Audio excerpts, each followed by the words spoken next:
4। भाई और बहनों, दर्शकगण, श्रोतागण, मातृशक्ति को नमन।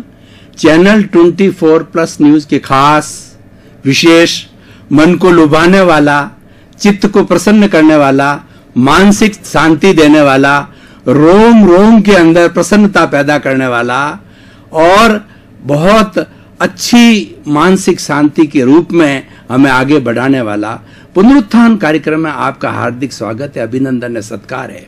पुनरुत्थान कार्यक्रम में हम प्रतिदिन नए नए विषय, सर्वांगीण विषय, जिससे हमारा जीवन का सर्वांगीण विकास और विषय लिए जाते हैं और प्रत्येक विषय पर शोध परक रूप से जो है हम विवेचन करते हैं। तो इसी क्रम में आज का एक बहुत गहन दार्शनिक विषय लेकर के हम आपके सामने प्रस्तुत हो रहे हैं, जिसका अगर व्यक्ति इस गहनता को प्राप्त कर लेता है तो उसका जीवन धन्य हो सकता है। तो आज का विषय है भाव शुद्धि द्वारा व्यवहार शुद्धि। भाई और बहनों, दर्शकगण, श्रोतागण, दार्शनिक परंपरा में कहा जाता है कि जैसा भाव वैसा विचार, जैसा विचार वैसा आचार, जैसा आचार वैसा व्यवहार, जैसा व्यवहार वैसा व्यक्तित्व। तो ये पूरी साइकिल है, एक दूसरे से जुड़ी हुई है।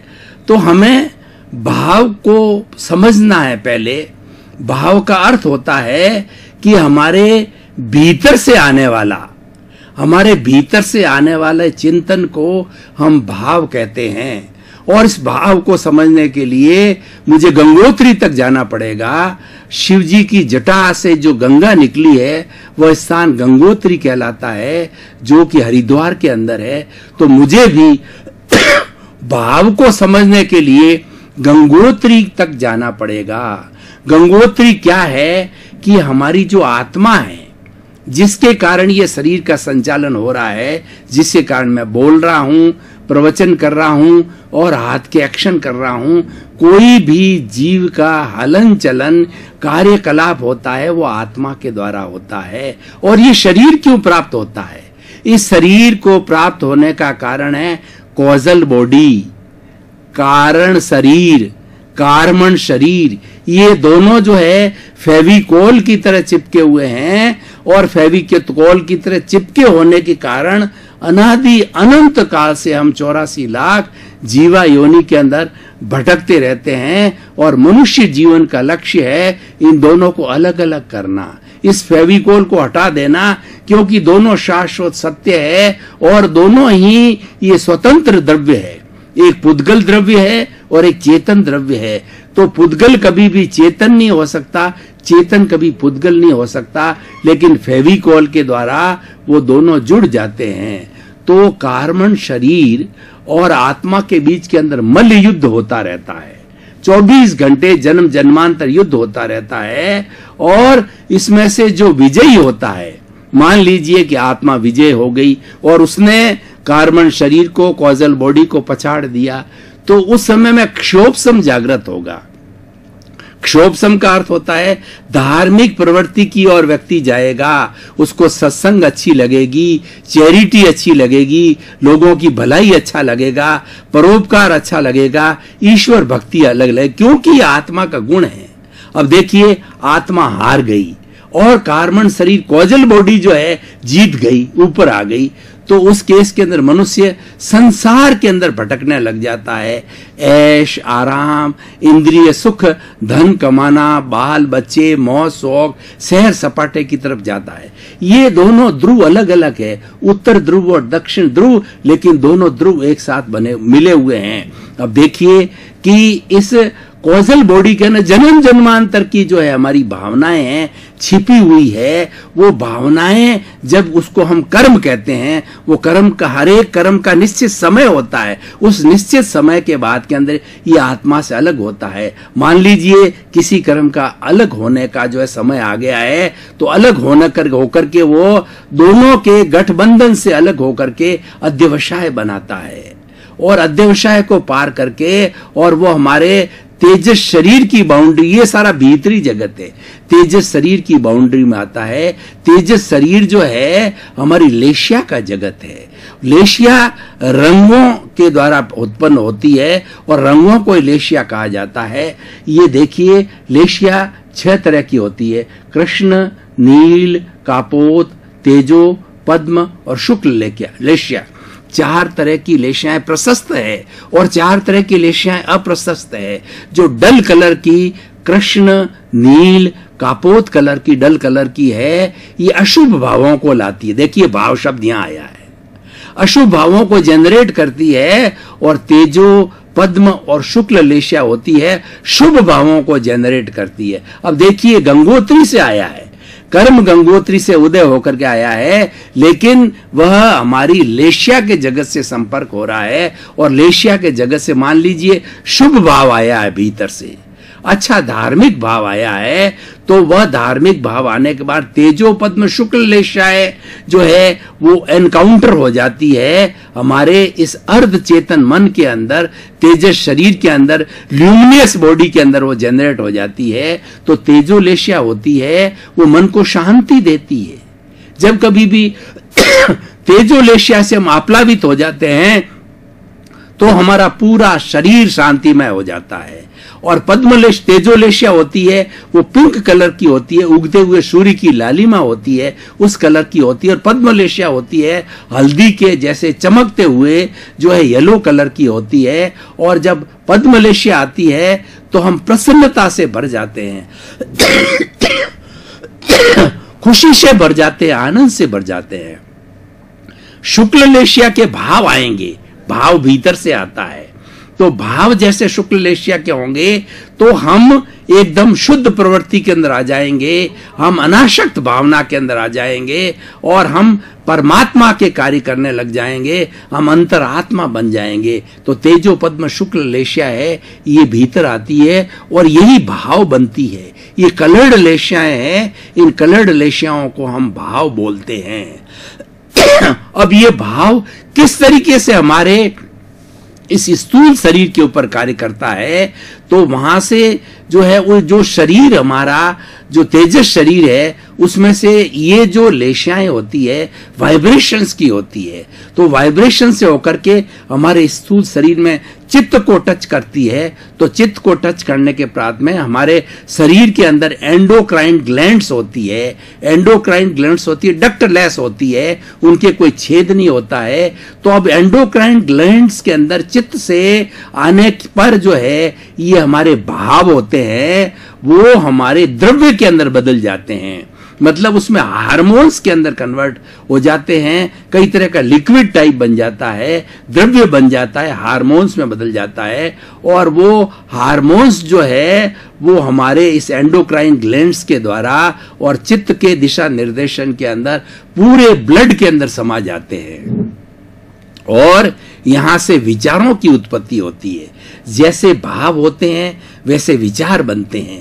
हमारे भीतर से भाव शुभ आ रहे थे तो शुभ भावों के द्वारा जो है हमारा जो विचार भी शुभ बनते हैं। शुभ विचार का अर्थ जैसा कि मैंने बताया कि भीतर से अच्छा आया तो व्यक्ति परमार्थ की तरफ जाएगा, लोगों का परोपकार करेगा, लोगों को भला करेगा, ईश्वर प्राणी दान करेगा और उसके बाद के अंदर चैरिटी करेगा और मन में चिंतन करेगा कि मेरा सारा जीवन जो है सेवा को समर्पित हो जाए, तन की सेवा को समर्पण हो जाए। मन जो है वो तन की सेवा, मन की सेवा और शरीर की सेवा को मेरा जीवन समर्पण हो जाए। और वो चिंतन करने लग जाता है कि प्राप्त मन वचन काया से जगत की किसी भी प्राणी को किंचित मात्र भी दुख ना हो, दुख ना हो, दुख ना हो। उसको जो है ये भीतर से आभास होने लग जाता है कि सारी आत्माएं समान हैं और मुझे किसी को दुख नहीं देना है, क्योंकि शुभ भाव भीतर से आ रहा है। और उसको शुद्ध आत्मा अनुभव के अलावा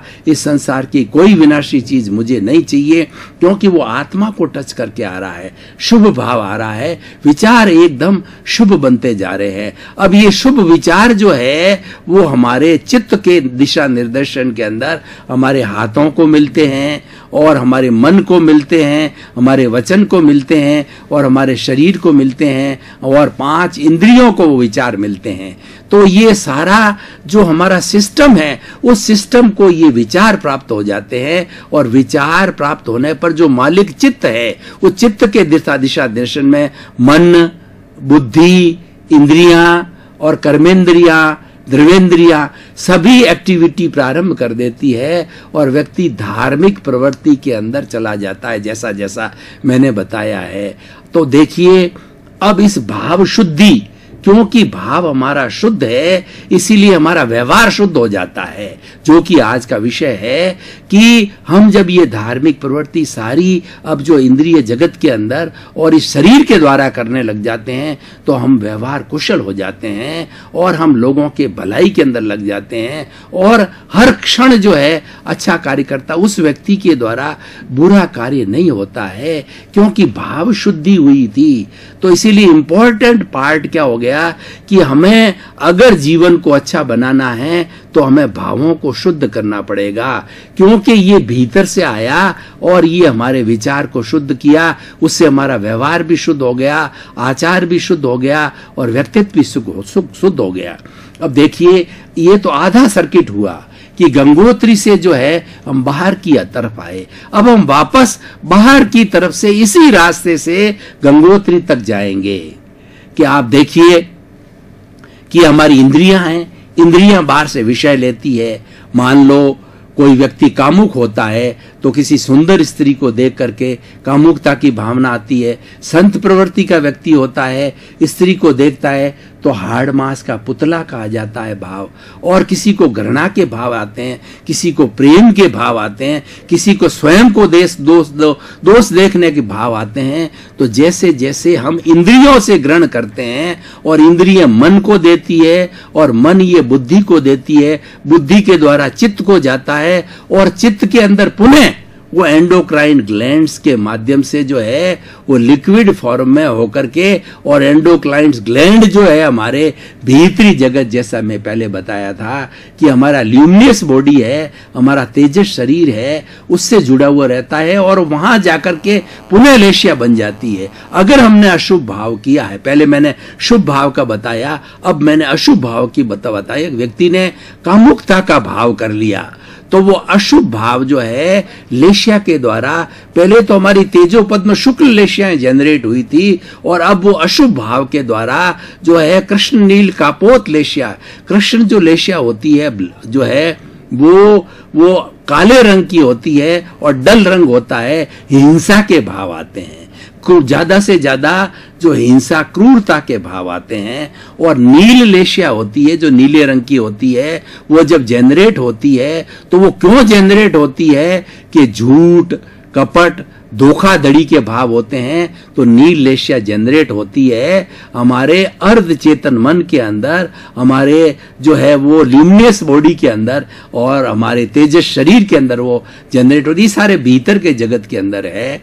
तो इस तरीके से वह हमारी अशु और कृष्ण नील और कापोत लेशिया होती है, वो कापोत लेशिया होती है, वो व्यक्ति के अंदर वो नीचपन के भाव को लाती है और वो इस तरीके से वो लेशियाएं जो है हमारे भीतर जाती है और भीतर जनरेट होकर के पुनः उसी रास्ते से वापस जो अध्यवसाय के द्वारा हमारे कार्बन शरीर के अंदर जाकर के जुड़ जाती है। तो ये तो कर्मों का बंधन हुआ, वो कर्मों का उदय होकर ये कर्मों का छूटना हुआ। तो ये क्रम जो है साइकिल हमारा जन्म जन्मांतर तक चलता रहता है कि कर्म जो उदय में आते हैं और वो हमको जो है उसका परिणाम दे करके, कर्म फल दे करके और छुटकारा पा लेते हैं। और इधर से हम वापस जो इंद्रियों के माध्यम से, मन के माध्यम से और बुद्धि और चित्त के माध्यम से पुनः नए कर्मों का जो है हम बंधन करते हैं और भीतर जाता रहता है। ये साइकिल चलती रहती। तो भाई और बहनों, दर्शकगण, श्रोतागण, भाव शुद्धि से व्यवहार शुद्धि होती है। तो आज हम इसको वर्तमान के सिनेरियो से देखें कि आज वर्तमान में क्या हो रहा है। आज चारों तरफ नेगेटिविटी बन गई है, इतना विचारों का प्रदूषण जो है इस पर्यावरण के अंदर हो गया है कि हमारी सृष्टि मां करहा रही है, क्योंकि सारी नेगेटिविटी सृष्टि के अंदर भर गई है। और व्यक्ति जो है वो पॉजिटिविटी मांगता है तो नेगेटिविटी की मात्रा इतनी है कि कई बार उसको नेगेटिविटी मिल जाती है। तो इसीलिए ये नेगेटिविटी जो है वो हमारे अशुभ भावों के कारण हुई है। और क्योंकि लोग भाव शुद्धि में विश्वास नहीं करते हैं। पुराने जमाने के लोग गुरुकुल प्रणाली में पढ़ने वाले, और दूसरा हम जो है वेदों की बात करें, उपनिषदों की बात करें, आरण्यक और जो हमारे त्रिपिटक और आगम है उन सब की बात करें, तो पुराने जमाने में लोग भाव शुद्धि पर रखते थे। वो नकारात्मक भाव को पास नहीं फटकने देते थे। नकारात्मक भाव आ जाते थे तो वो बोला करते थे मिच्छामि दुक्कडम, मुझे क्षमा करो, मेरे से गलती हो गई। तुरंत जो है उसका प्रायश्चित करते थे और उस नकारात्मक भाव को वहीं समाप्त कर देते थे। प्रकृति में वो इकट्ठा नहीं होता था। तो इस तरीके से आज ये सारी, और उसी का परिणाम है कि व्यवहार अशुद्ध हो रहा है।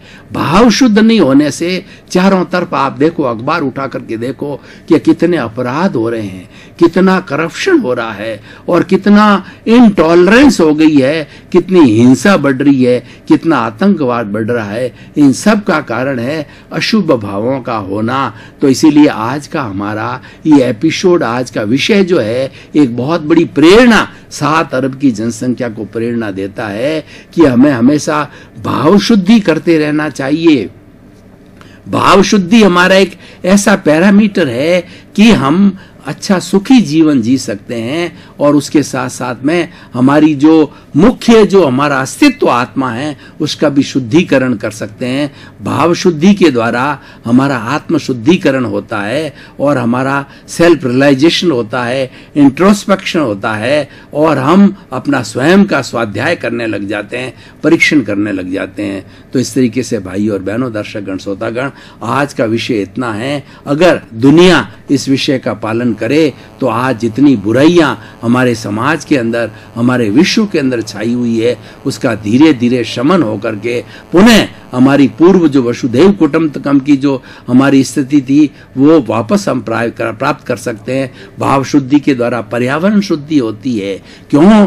कि शुभ भावों वाला होता है, वो पॉजिटिविटी छोड़ता है। वो जो कुछ भी हम इस पर्यावरण के अंदर से जीते हैं और इस पर्यावरण से लेते हैं, ऐसा कहा जाता है विज्ञान की भाषा में E=mc²। इस सृष्टि के अंदर कोई भी एनर्जी होती है वो कभी भी समाप्त नहीं होती है। E का मतलब एनर्जी, M का मतलब मास, C का मतलब कांस्टेंट। ये सारी जैसे मैं बोल रहा हूं तो ये सारे मेरे भाषा के परमाणु हैं, वो सृष्टि में समाये हुए हैं। आज से 2500 साल पहले भगवान बुद्ध और भगवान महावीर बोले थे, तो आज उन परमाणुओं को पकड़ने के लिए यंत्र बनाए जा रहे हैं और पकड़ने की पूरी कोशिश की गई। सारा उसके अंदर हमारी सृष्टि के अंदर ही है, और ये सृष्टि जो है वो सब रिलेटिव है।